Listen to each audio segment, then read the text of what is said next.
Oh, hello there, subjects of the Empire. This is Zion the Empire, where we review old Republic call transmissions, once thought lost in time, now intercepted and decoded by our agents from the Imperial Security Bureau. Today's report is on the first two episodes of The Acolyte. Before we get started, here's two disclaimers. First disclaimer, this report and all these reports might contain spoilers. Second, this reviewer is biased.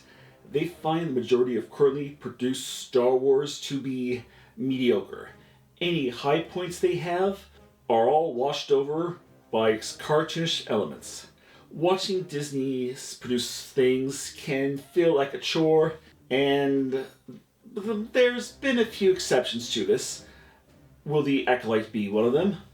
Another strike against The Acolyte is stories involving a bunch of Jedi are, in the opinion of this reviewer, never really interesting. Even though I'm not expecting good things, I have hope that maybe I'll be pleasantly surprised by this show. Oh, one last thing before I start this review. Like with our reviews for Ahsoka, they'll be based on our first impressions of the episodes. Unlike our reviews for Ahsoka, we will not be making a video each week.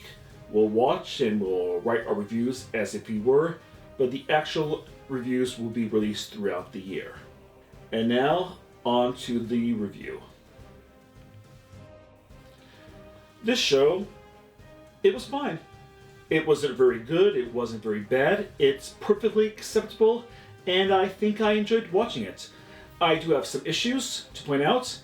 Here we go. First, you bring Trinity to kill her in the opening scene. Carrie Moss, good actor, and you kill her in the first 5 minutes. Couldn't you have at least maybe kept her alive, killing her off in the mid-series point? Or, more shocking, you have the first episode be entirely about her.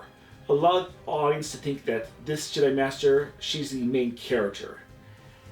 And then, shocking twist at the end, she gets killed. Who killed her? There's your mystery. But just killing her in the first scene, it's a waste of talent. The character's only purpose was to do some kung fu and die.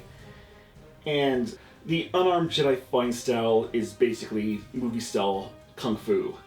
Why, I don't know. It just looks so out of place. Of all the martial arts they could have used to represent the Jedi, they had to pick one that everyone's seen before.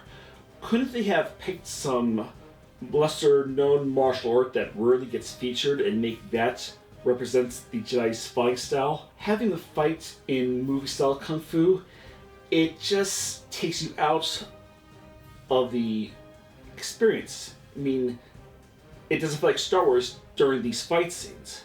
Our lead character is the Occupational Safety and Health Administration, and she's got a twin sister named May. Her twin is going around hunting down and killing Jedi Masters. They haven't seen each other in about 16 years, both believing the other to be dead. Somehow, though, both have the exact hairstyle. Color, length, everything, same exact hair. How? I can't explain it. Osha, she's revealed that she has twin fairly early, like maybe the second scene or so. I wonder, couldn't they have saved this information for a bit longer?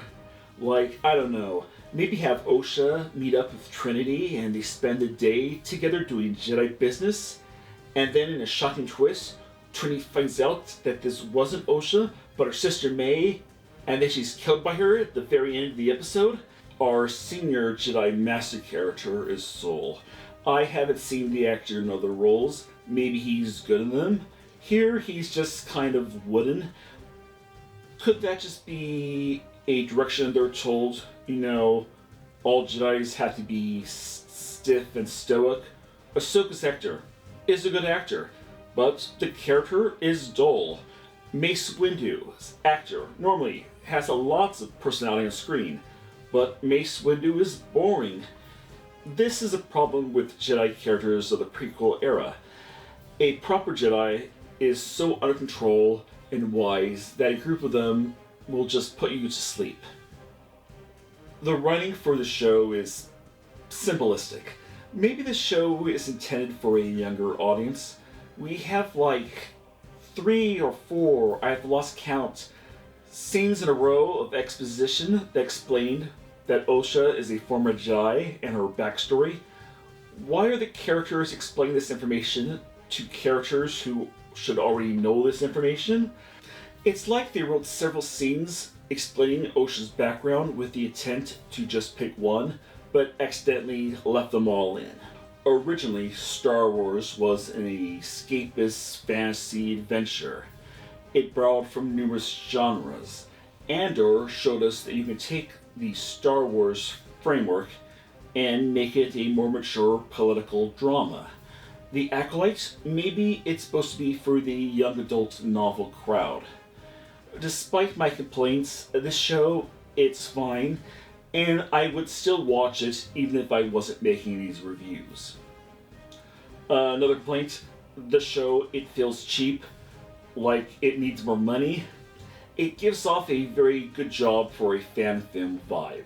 Instead of these 8 cheap looking episodes, why not just cut the running time down in half and make it a decent TV movie? Next episode, I guess, involves a Wookiee Jedi, a concept I find pretty stupid. Aren't Wookiees quick to anger? Perfect candidate for a Jedi, I guess.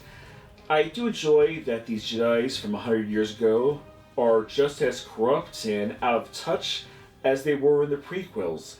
The Jedis are often portrayed as something to be idolized, when if you look more carefully at the prequels, you'll see that the Jedi are flawed and misguided.